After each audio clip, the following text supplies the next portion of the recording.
せん。今何時ですか？3時10分です。ありがとうございます。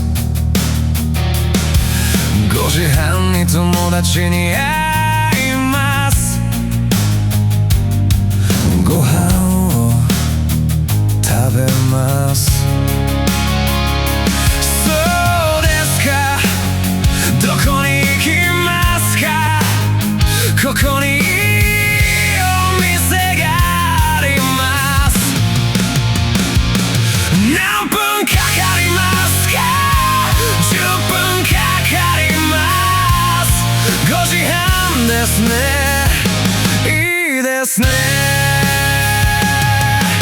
午前は何時に起きますか？6時に起きます。忙しいですか？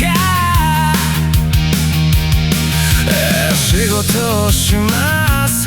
それから勉強もします。午後も忙しいですか？いいえ、午後は休みます。夕方に帰ります。ご飯を作ります。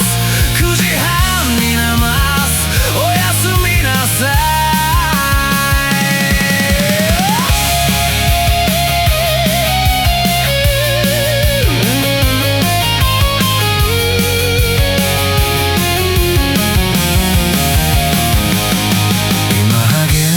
ですか？ちょっと疲れました。大丈夫ですか？水を飲みますか？